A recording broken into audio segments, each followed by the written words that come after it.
me that, no, the church is right about them. And maybe you've had doubts. I mean, I have about these things.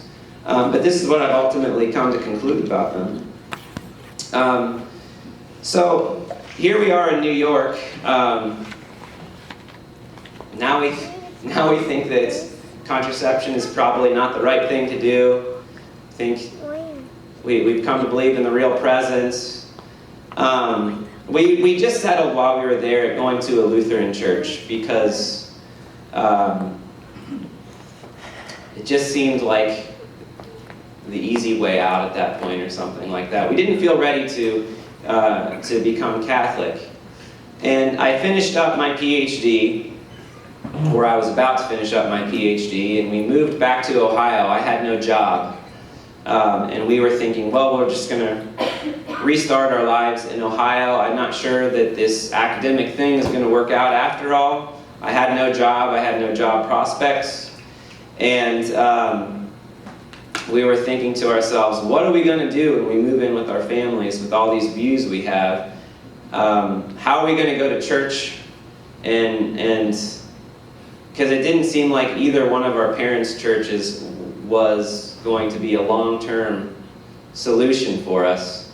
And so I had begun to pray about it in the years that we lived in Rochester. I didn't really know what it was going to lead to, but I said, Lord, I don't know what you want us to do with respect to church. I don't know if we should become Catholic. I don't know if we shouldn't. But if we shouldn't, I need you to show me why we shouldn't. And I need you to put us in a community where we're in a good church. And much to our surprise, the summer of 2018, on very short notice, this job opened up at Western. And very much through an act of providence, I think, where I had been getting no interviews, no callbacks, no interest whatsoever. WKU just kind of swooped in and hired me with a Skype interview. I hadn't even come to campus. And they hired me almost on the spot. And before we knew it, we were moving to Bowling Green. And when we got here, we had this question again. We were fretting of where are we going to go to church? What are we going to do? And I should probably wrap things up here. I remember Sunday morning, the first Sunday we were here, I hadn't said much to my wife because I really didn't want to push what I kind of wanted on her. And so I just asked, and she was like, well, you know what? We should probably check out a Catholic church. And in my head I was thinking, yes, because that's where I basically come to in my own heart. And so we just looked up online, and there's only 2 in Bowling Green, and I liked Holy Spirit's website. And so we started coming here. And I'll tell you what, the first time we came, and maybe this was confirmation of some kind too, I kind of think it was.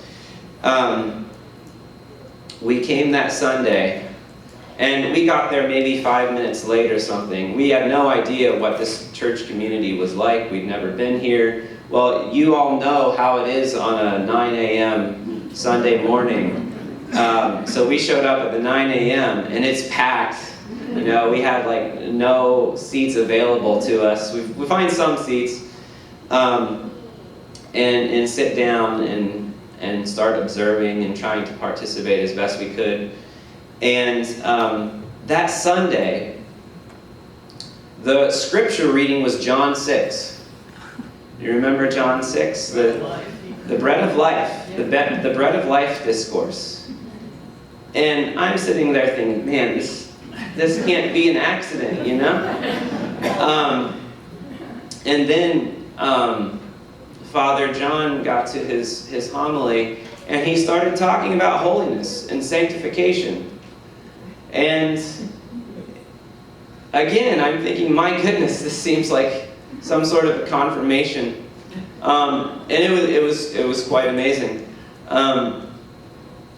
I haven't felt that way in most church services since then, but that seemed to be maybe a gift from God of some kind or another. But that's how we ended up here. We've been in RCIA for the last year, over a year now, I guess. And there were issues that we still had regarding the church and trying to settle issues with authority and the Marian doctrines and so forth. And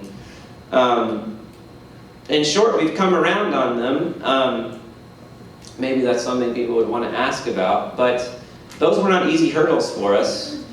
I guess what I'll close with is this. When I watch Eucharist on Sunday mornings, one of the things that I have come to reflect on and think is in my whole church experience growing up, communion was very important to us. And when I think about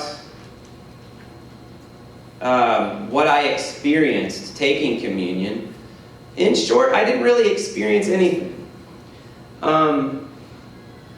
Which is to say, it was significant, like their prayerful moments, their positive moments, but it wasn't as though I felt like I was receiving Christ in a real way. And that was both in the churches that I grew up in, when we lived in Texas, in the Lutheran church that we went to in New York. And I get to watch you, and I've watched you all for the last year go up and receive communion. And I've come to think that it is the body and blood of Christ.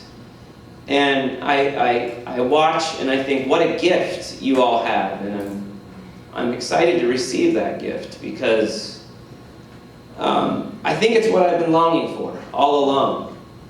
That's where my heart has been and where I want to be.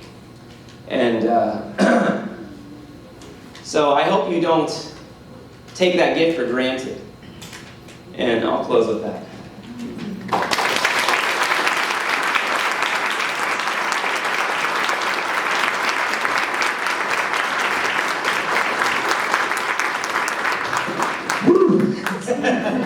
That's quite a journey.